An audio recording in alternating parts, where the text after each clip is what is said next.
जीवित पुत्रिका व्रत, जिसे जितिया व्रत के नाम से भी जाना जाता है, एक प्रमुख हिंदू त्योहार है जिसे मुख्य रूप से बिहार, झारखंड, उत्तर प्रदेश और नेपाल के कुछ हिस्सों में मनाया जाता है। यह व्रत माताएं अपने पुत्रों की लंबी आयु और खुशहाल जीवन के लिए रखती हैं।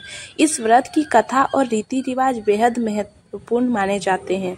सुखिया और दुखिया की कहानी। बहुत समय पहले एक गांव में सुखिया और दुखिया नाम की दो सहेलियां रहती थी।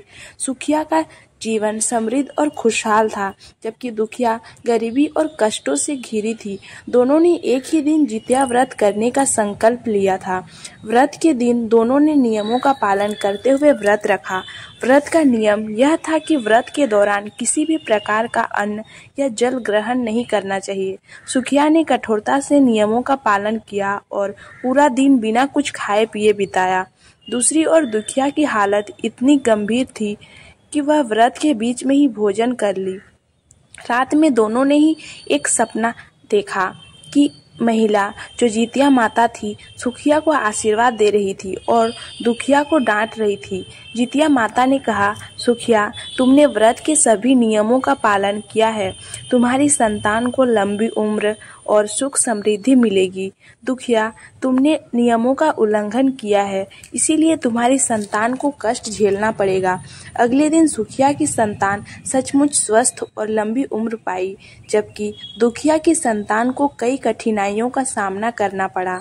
इस घटना से गांव में जितिया व्रत की महिमा फैल गई और सभी महिलाएं इस व्रत को कठोरता से करने लगी ताकि उनकी संतानों को सुख और समृद्धि मिले।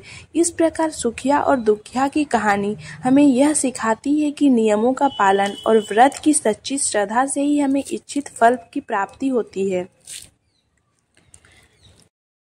जितिया व्रत कथा। जितिया व्रत की पौराणिक कथा महाभारत काल से ही जुड़ी हुई है।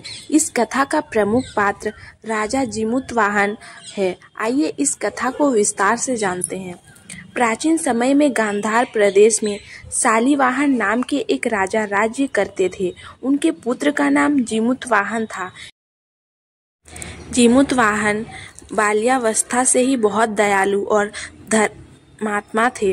वे सदैव प्रजा के हित में कार्य करते थे और जरूरतमंदों की मदद करते थे।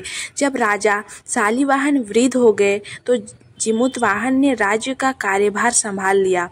जिमुतवाहन के शासनकाल में सभी प्रजा बहुत खुशहाल और संतुष्टि थी, लेकिन जिमुतवाहन का मन हमेशा संसार की नश्वरता और मोक्ष के विषय में सोचता रहता था। एक दिन उन्होंने राज्य छोड़कर वन में तपस्या करने का निश्चय किया। वन में रहते हुए जिमुतवाहन को एक दिन एक वृद्धा से मुलाकात हुई जो रो रही थी। जिमुतवाहन ने वृद्धा से रोने का कारण पूछा। वृद्धा ने बताया कि वह नाग जाति की है और उसका पुत्र गरुड़ के भोजन के लिए बलि चढ़ने जा रहा है।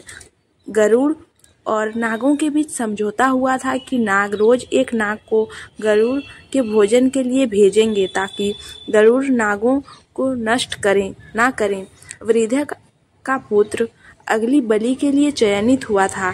जिमुतवाहन ने वृद्धा को आश्वासन दिया कि उसका पुत्र सुरक्षित रहेगा। उन्होंने स्वयं को नागों के वस्त्रों में ढक लिया और गरुड़ के भोजन के लिए बलि चढ़ाने के लिए तैयार हो गए। गरुड़ ने जिमुतवाहन को नाग समझकर उठा लिया और अपने घोंसले में ले जाकर खाने के लिए तैयार हो गया, लेकिन जैसे ही गरुड़ ने काटने की कोशिश की, जिमुतवाहन ने मुस्कुराते हुए कहा, तुम मुझे मार सकते हो, लेकिन मैं नाग नहीं हूँ।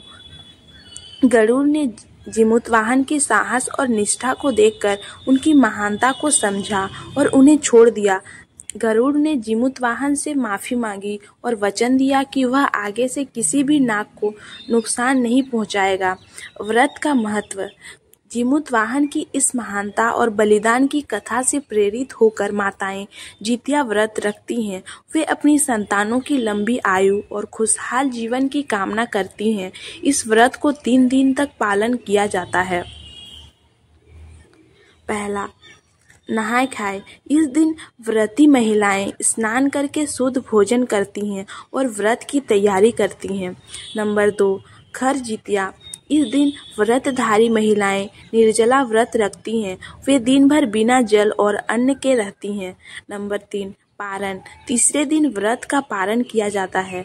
महिलाएं व्रत खोलती हैं और भगवान जीमूतवाहन की पूजा करती हैं। इस व्रत में माताएं जीमूतवाहन और गरुड़ की पूजा करती हैं और उनसे अपनी संतान की रक्षा और लंबी आयु की कामना करती हैं। जितिया व्रत की कथा माताओं के साहस, त्याग और संकल्प का प्रतीक है। व्रत की विधि और रीति रिवाज। नंबर 1, पूजा की तैयारी। व्रत से पहले महिलाएं घर की सफाई करती हैं और पूजा स्थल को सजाती हैं।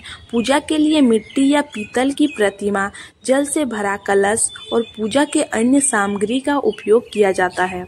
नंबर 2, नहाए खाए। पहले दिन सुबह स्नान के बाद महिलाएं शुद्ध भोजन ग्रहण करती हैं और व्रत की संकल्प लेती हैं। इस दिन वे सात्विक भोजन करती हैं।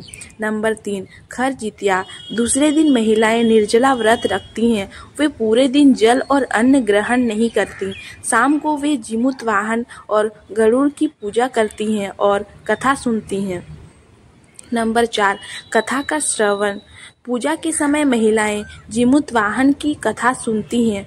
इस कथा को सुनने से व्रत की महिमा और बढ़ जाती है। नंबर 5, पारण। तीसरे दिन सुबह व्रत का पारण किया जाता है। महिलाएं पूजा करती हैं और प्रसाद वितरण करती हैं।